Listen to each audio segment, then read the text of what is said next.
আসসালামু আলাইকুম। কেমন আছেন সবাই? টেস্ট অ্যান্ড টেলস উইথ সালমার একটি নতুন পর্বে আপনাদের সবাইকে অনেক অনেক আমন্ত্রণ জানাই।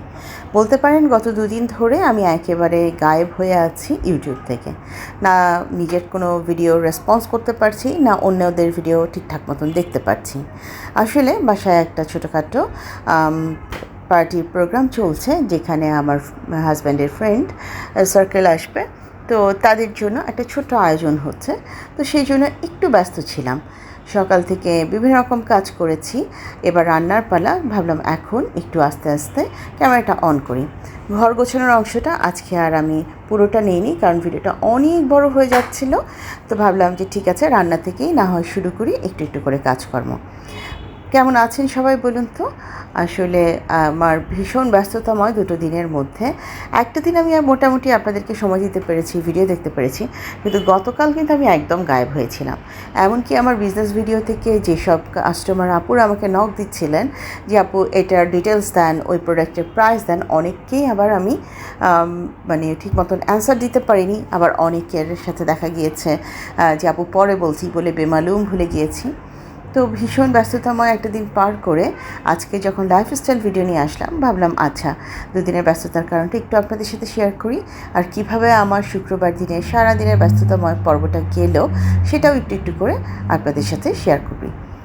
আচ্ছা, প্রথমেই তো দেখিয়ে দিলাম যে আজকে কি কি রান্না হবে। সেগুলো আমি সব খারাদকে দিয়ে কেটে বেছে নিয়েছি, ধুয়ে নিয়েছি। এবার আমি সব মেরিনেশনগুলো করা শুরু করলাম, কারণ রান্নার একটা বড় অংশ হচ্ছে মেরিনেশন করে একটু সেটাকে সেটেল ডাউন হতে দেয়া।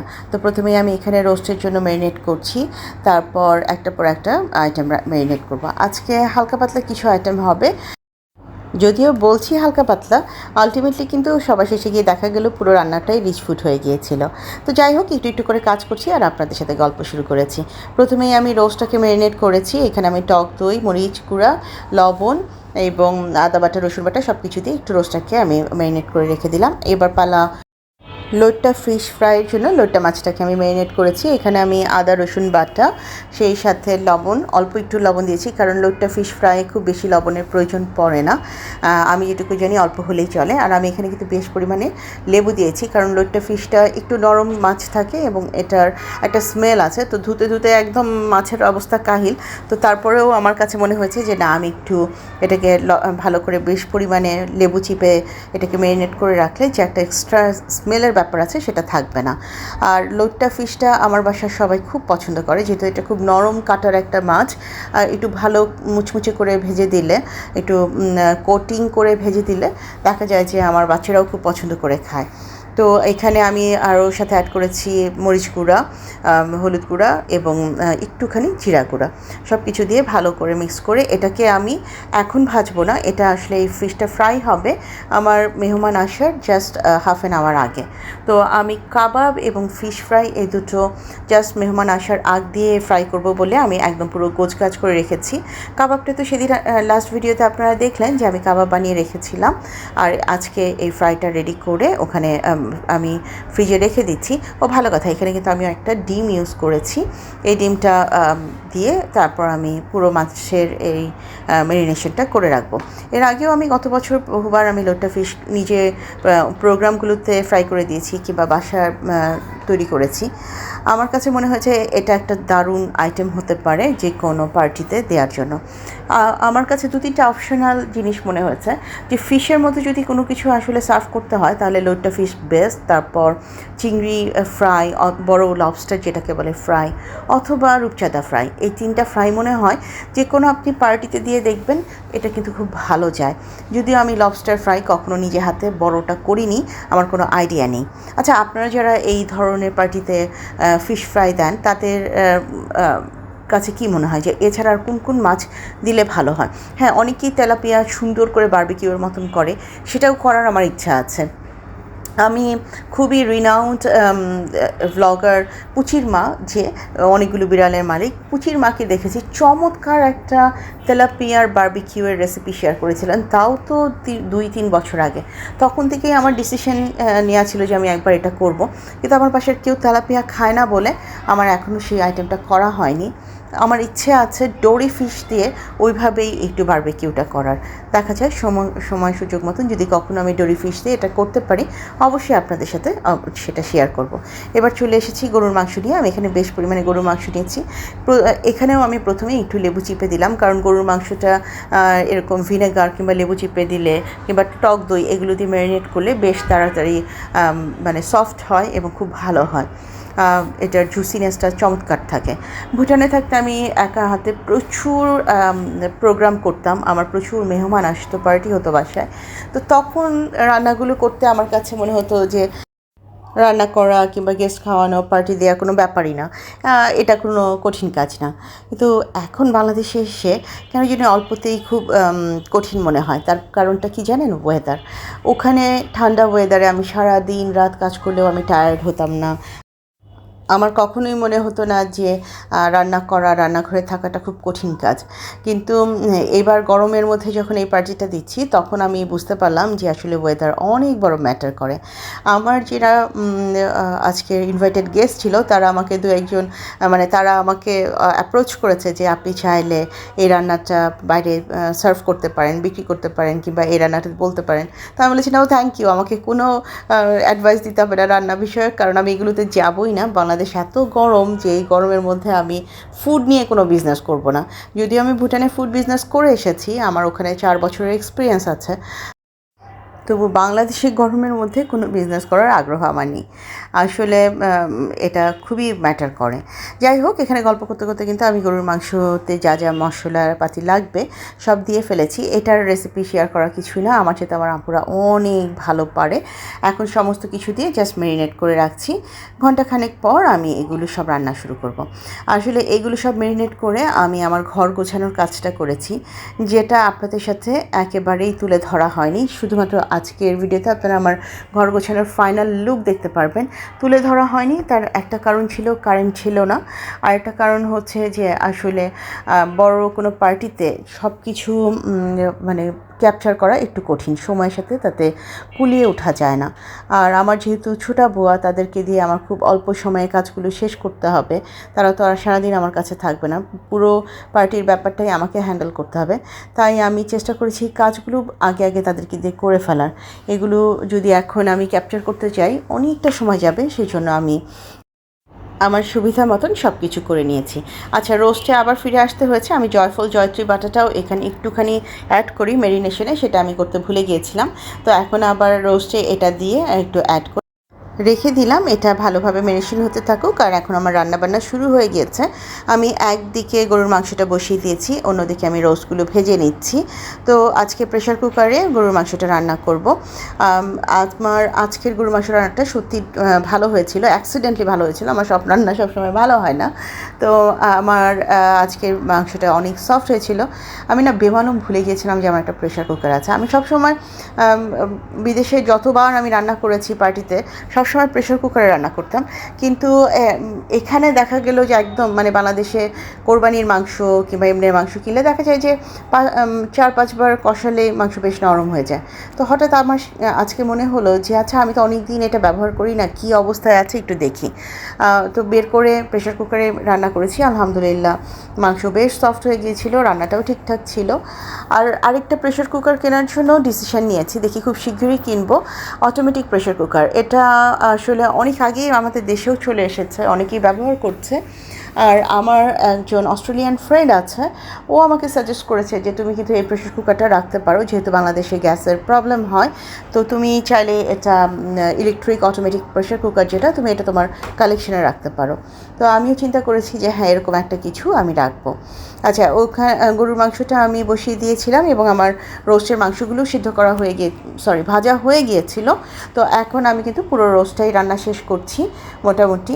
এখন আমি যেটা করছি যে এখানে মশলার মধ্যে রোস্টগুলো দিয়ে ভালো করে নেড়ে চেড়ে রেখে দিচ্ছি, এবং আরও একটু ঝোলঝোল থাকতেই আমি এটাকে রাখবো, কারণ আমি রাত্রেবেলা যখন গরম করব তখন তো আরও একটু টেনে যাবে। তো এই জন্য আমি এইভাবে মাখা রেখেই এখন অফ করে দিব।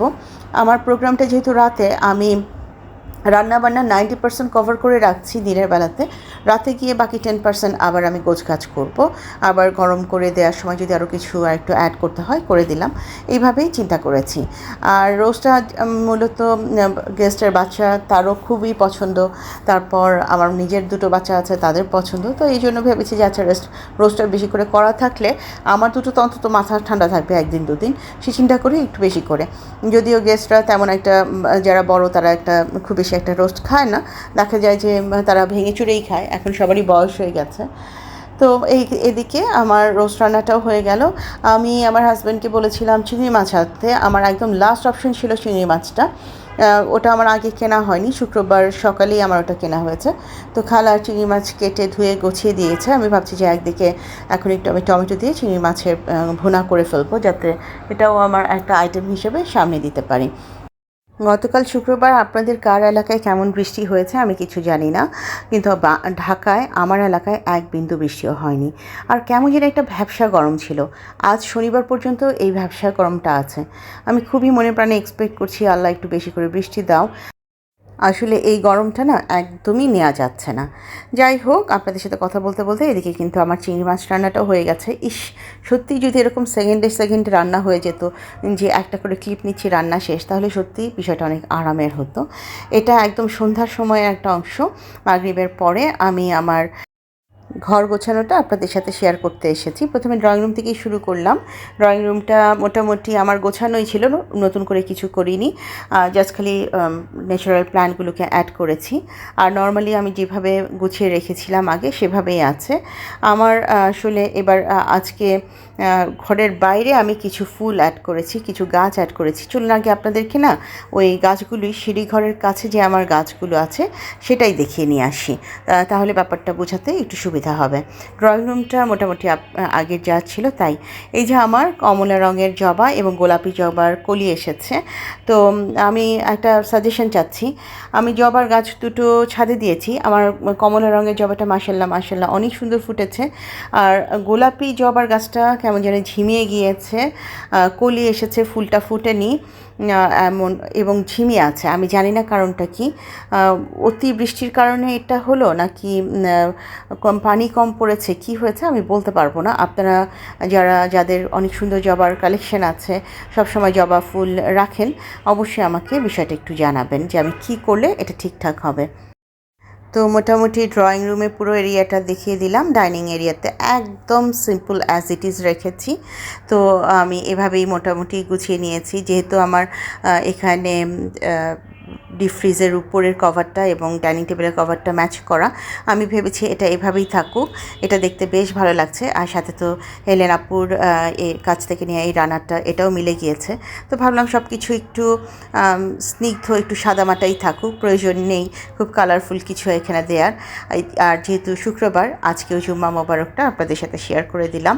আমরা কিন্তু এক এক দিন এক একটা মেসেজ লেখার চেষ্টা করি এই বোর্ডটাতে। আমার মেয়েরা খুব এনজয় করছে এই বোর্ডটা পেয়ে। যেমন কোনো দিন সে লিখছে স্বাগতম, আবার কোনো দিন সে ইংলিশে লিখছে আসসালামু আলাইকুম। তো আমার মেয়েরা খুব এনজয় করছে বোর্ডের লেখা নিয়ে। মাঝে মাঝে আমি এই বোর্ডের লেখা আপনাদের সাথে শেয়ার করে দেবো। এটা তারা দুই বোন পর্যায়ক্রমে এক একবার এক একজন লিখছে। আচ্ছা, আমার সব রান্নাবান্না শেষ, আমার ঘর গোছানো শেষ, আমার গেস্ট এখনও এসে পৌঁছায়নি, তারা জ্যামে পড়ে গিয়েছে। এটা রাত 9টা। তো আমরা বসে বসে একটু টিভি দেখছিলাম, একটা মুভি হচ্ছে। একদিকে পিকে দেখছিলাম অনেক দিন পর, আর আরেকদিকে আমার মেয়ে আবার এই তার একটা মুভি দেখছিল।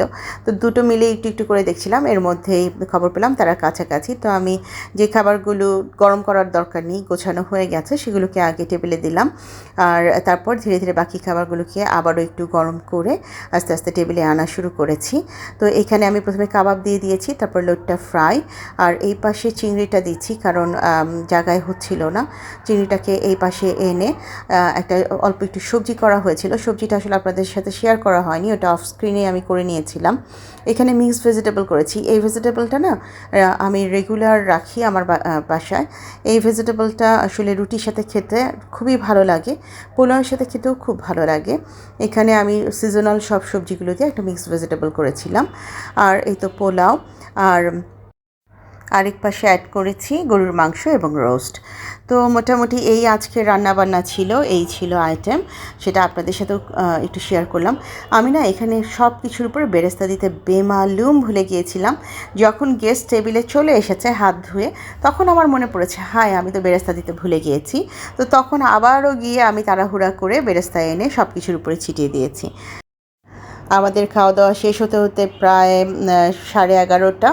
এটা ডেজার্ট আইটেমের টাইম। ডেজার্ট সার্ভ করা হয়ে গেছে। আমি করেছিলাম একটু পায়েস এবং পুডিং। তো আপনাদের সবাইকে আমন্ত্রণ জানাচ্ছি আমার রান্নাগুলো ট্রাই করবার জন্য, এবং আজ এই পর্যায় থেকেই আপনাদের সবার কাছ থেকে বিদায় চাইছি। আমার নতুন বন্ধু, পুরনো বন্ধু, যেখান থেকে আমার আজকের ভিডিওটি দেখলেন, ভিডিওটি ভালো লেগে গেলে কাইন্ডলি লাইক, কমেন্ট, শেয়ার এবং সাবস্ক্রাইব করে আমাকে এগিয়ে যেতে সাহায্য করবেন। ইনশাআল্লাহ খুব শিগগিরই নতুন আরও কোনো ভিডিও নিয়ে আপনাদের মাঝে হাজির হব।